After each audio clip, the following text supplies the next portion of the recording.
السلام عليكم دمان معشقين تحيسيسا ابلكيشنka Konami ama eFootball maanta iyo muuqaal cusub waa maalin khamiisa update-kii waa la soo daayay gameka ayaan markaasi gudaha u sii galaynaa Musow gameka maanta maxaa ka cusub maxaase la soo kordhiyay saa hadeer u jeedoba update-kii ayaa soo dejinaynaa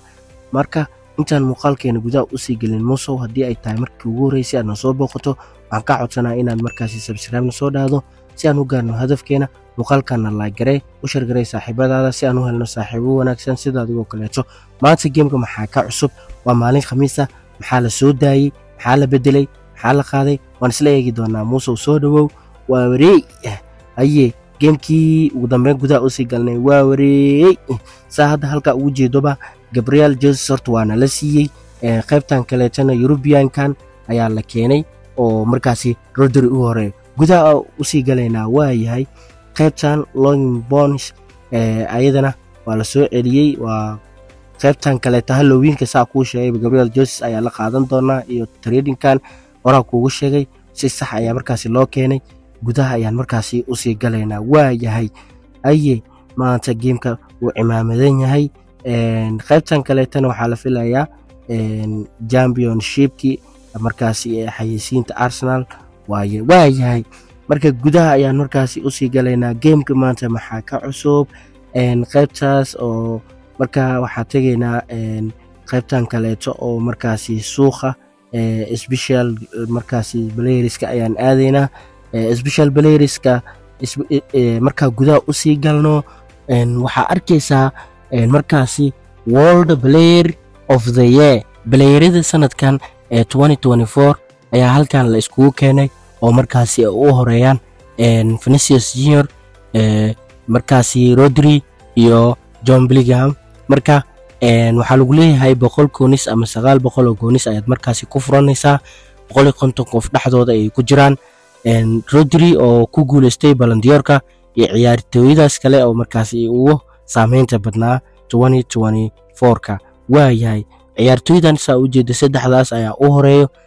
intaan kale oo 150 qof oo dhaxdooda ayaa la soo geliyay 100 koonis ama 900 koonis ayaad markaasi ku furanaysaa waa yahay Rodri haddaan eegno waa ninka ku guuleystay Ballon d'Or-ka oo aan idin dhahay waa la keeni doonaa oo si sax ah markaasi loo keenay Vinicius Junior oo si sax ah loo keenay waa yahay John Bellingham waa ku dhahay waa la keeni doonaa qaybtan kalena European Club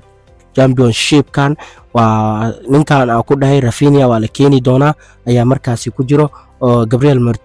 Martinelli oo asina markaasi aan ku dhahay waa la soo deyn doonaa oo boxka ayuu ku jiraa aan ku dhahay ayaa u horeeyo ciyaartooydan waa 71 qof oo ciyaartooy ah oo markaasi aan ku dhahay qaarkood waa la keeni doonaa oo si official ah markaasi loo keenay ayaa halkaasi ku jiro saa hadda u jeedaanba 12dan ayaa meeshan ku jiro hadaa ka soo baxno oo aan markaasi qeybaha kaleeto aan eegno players of the week-yada ayaan imaanay marka players of the week-yada ayaan fiirinaynaa hadaa players of the week-yada aan markaasi gudaha u sii galno waxa arkaysaa saddexdan rag oo kor soo saaran marka saddexdan rag ayaa hogaaminaya haddii aan gudaha u sii galno oo 12 qof markaasi eegno 12 qof markaas sida u eegno marka Roberto Lewandowski ayaan hore waxaan ku dhahay waa la keeni doonaa Hakimi iyo Roberto Lewandowski ayaa markaasi raggan 12 qof oo players of the week-yada hogaaminayo oo markaasi u sareeyo waa yahay 12 qofood hadaba waa u jeedaa qaarkood hore ayaan kugu sheegay in la keeni doono waa ka marka qaybtan haddii aan ka sii baxno waxaan sii eegi doonaa qeybahan kaleeto English League waa kii hore oo bigyada qaybtan kaleeto ayaa ka cusub gameka ayadana waa u jeedaa raggaas ayaa markaasi ku jiro hore uma sii galayno meeshan koletole kor ayaa ka tusaya saad u jeedaba qeybahan kaleeto waa sidoodii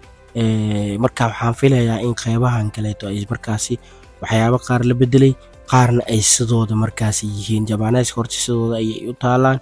marka qeybahan kaleeto u jeedo waa sidoodii marka gameka maanta cimaamadiisa lama haysan karo marka haddii aan dib ugu laabano World Players of the Year ayaa markaasi 2024-ka u horeeyay sanadkan ciyaartooydiisa waa saddexdaas rag oo ugu saameynta badnaa waa yahay qaybtan baagiska ayaan markaasi isla eegi doonaa oo haddii wax lagu soo kordhiyey qaybta baagiska markaa sidaa ugu dhufato horta Arsenal baageeda sidiisa waaye Day of the Dead diidna waa sideeda Halloweenkana waa sideeda qaybtan ayaa ku cusub oo la dhahayo Diwali waa la sheegay in la keeni doono markaa fanaanadan oo Diwali ah oo markaasi lagu soo kordhiyey oo lambarka Messi ay ku buufisan tahay ayaa la keenay qaybahan kale waa sidooda waxba lagama bedelin laakiinse Diwali unbaa meeshan lagu soo kordhiyey baagiska fanaanadaas bisa ku cusub marka fanaanadan 300 oo koonis ayaad markaasi ku furan doontaa haddii aad u baahan tahay waa yahay gameka maanta intaas ayaa ku cusub intaas ayaan jeclaystay inaan idinka dabageeyo marka haddii ay tahay markii kugu horeysay aad soo booqato waxaan si naxariis leh kaaga codsanaynaa in aad markaasi subscribe-na soo dhaado muuqaalkana aad la gareyso si aan u helno saaxiibo wanaagsan sida adigoo kaleeto waa yahay aad u mahadsan tahay haddii aad markaasi noo saartay qaybta wixii nala siiyey ayaan marka ka soo baxsanaynaa Gabriel Jesus iyo trainingkaas iyo GBS ayaa soo baxsanaynaa waa idin salaam dhammaantiin meel walba joogtaan iyo si walba ay noo daawanaysaan muuqaalkan like ka iloobin like waa muhiim dad badan si uu u gaaro ay qayb ka qaadanaysaa